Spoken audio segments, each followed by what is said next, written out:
சென்னை தியாகராயர் நகர் சட்டமன்ற தொகுதியில் அதிமுக வேட்பாளர் தி.நகர் சத்யாவை ஆதரித்து அதிமுக பொதுச் செயலாளர் எடப்பாடி பழனிசாமி தேர்தல் பரப்புரை மேற்கொண்டு வருகிறார். அதனை நேரலையில் பார்ப்போம்.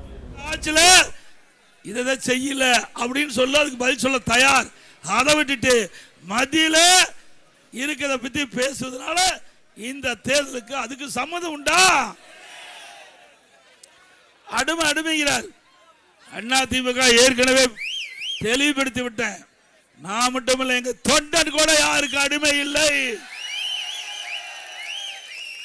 எங்களுடைய பொன்மனச்சம்பல் புரட்சி தலைவர் எம்ஜிஆர், இதே புரட்சி தலைவி அம்மா, அவருடைய அரசு பள்ளியை படித்த மாணவர்கள் நாங்க யாருக்கு அஞ்ச மாட்டோம்.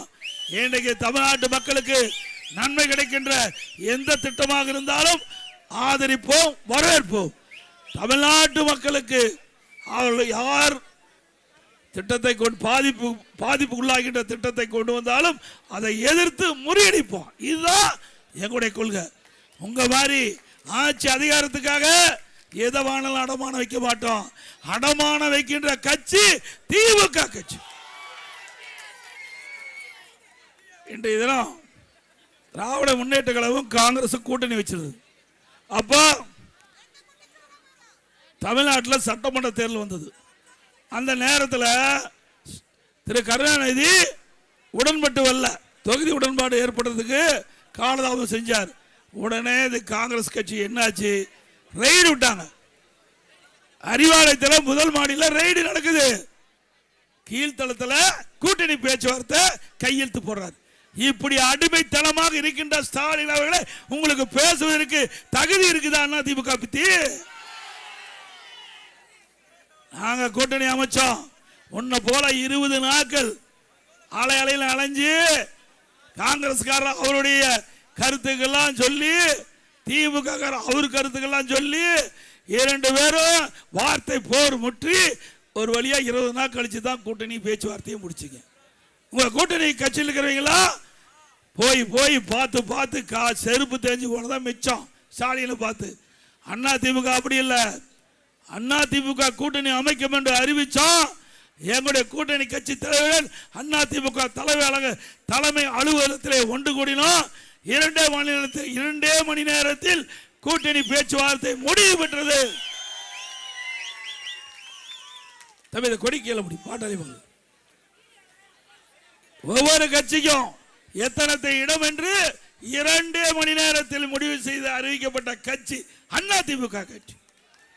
அண்ணா திமுகவுக்கு இத்தனை இடம், பாரதிய ஜனதாவுக்கு இத்தனை இடம், பாட்டாளி மக்கள் கட்சி இத்தனை இடம், அம்மா மக்கள் முன்னேற்ற கழகத்துக்கு இத்தனை இடம் அப்படின்னு 2 மணி நேரத்தில் அனைத்து இந்திய அண்ணா திராவிட முன்னேற்ற கழக தலைமையிலே நம்ம கூட்டணி கட்சி சேர்ந்த தலைவர்கள் ஒன்று கூடி பரஸ்பரமாக உணர்வுபூர்வமாக அனைவரும் மனவிட்டு பேசி கூட்டணி பேச்சுவார்த்தை உடன்பாடு ஏற்பட்டு நாம் ஒவ்வொரு கட்சிக்கும் எத்தனை இடங்கள் அறிவிக்கப்பட்ட கட்சி அண்ணா திமுக கட்சி. ஸ்டாலின் அவர்களே,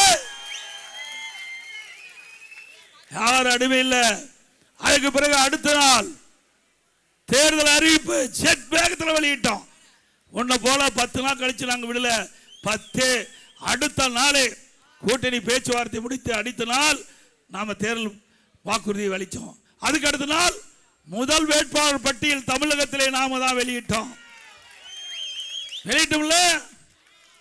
அதுக்கு அடுத்த நாள் 2வது பட்டியல், அதுக்கு அடுத்தது 3வது பட்டியல், இப்படி வரிசையா நம்முடைய தேர்தல் வேட்பாளர் பட்டியலை அறிவித்து ஒரு சாதனை படைத்த கட்சி அண்ணா திமுக கட்சி.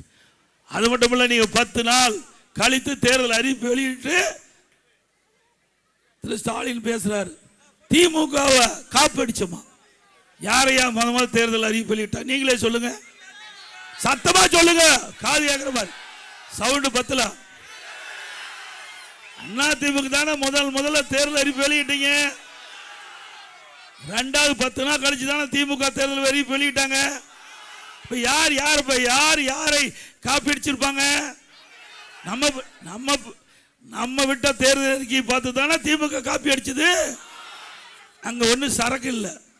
திமுக அறிவிப்புல ஏன்னா ஏற்கனவே 2021 சட்டமன்ற பொது தேர்தல் போது திராவிட முன்னேற்ற கழகம் 525 அறிவிப்புகளை வெளியிட்டாங்க.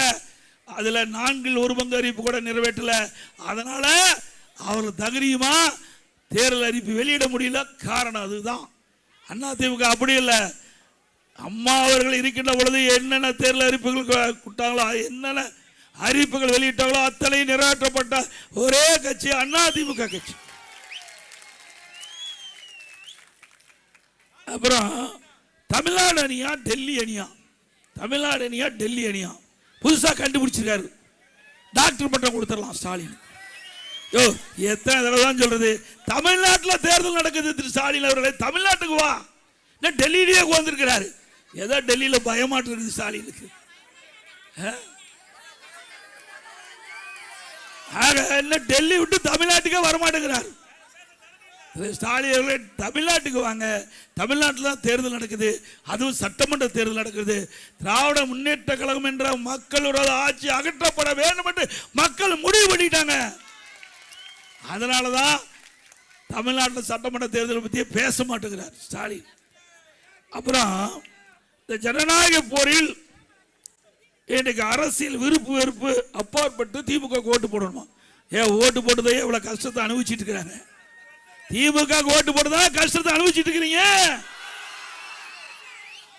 வெறுப்போடு இருக்கிறாங்க. திரு ஸ்டாலின் அவர்களே, மக்கள் வெறுப்போடு இருக்கிறாங்க. எப்போ தேர்தல் நாள் வரும், எப்போ அந்த பட்டனை அமுத்தி அமுத்தி உடையிற அளவுக்கு அமுத்துவதற்கு மக்கள் தயாராயிட்டாங்க. இன்றைக்கு ஸ்டாலின் இன்னொன்றையும் பேசுறார். திமுக தப்பி தவறி ஆட்சிக்கு வந்துடுது. நீச்சல் தெரியாத ஒருவர் கிணற்றில் தவறி விழுந்துட்டா அவர் உயிருக்கு போராடிட்டு இருப்பார்ல, தத்தளிச்சுக்கிட்டு. அது மாதிரி ஆட்சி தெரியாத ஒரு விட்ட ஆட்சி போய் மாட்டிக்கிட்டு தமிழ்நாட்டு மக்கள் படாத பாடுபடுறாங்க. உண்மைதானே? எங்களை பத்தி விமர்சனத்துக்கு உங்களுக்கு என்ன அருகதை இருக்குது? சிந்தித்து பாருங்கள். ஸ்டாலின் அவர்களே, நான் முதலமைச்சர் இருக்கும்போது கட்சியில எவ்வளவு பிரச்சனை உண்டாக்கி பார்த்தீங்க. அது மட்டும் இல்ல, இன்றைக்கு நான் முதலமைச்சருக்கு கடுமையான வறட்சி, சென்னை மாநகர மக்களுக்கு முழுமையான தண்ணீர் கிடைக்காத ஒரு சூழ்நிலை கூட வெளி மாநிலத்திலிருந்து வெளி மாவட்டத்திலிருந்து ரயிலில் தண்ணி கொண்டு வந்து தண்ணி கொடுத்து தாகத்தை தீர்த்த அரசாங்கம் அதிமுக.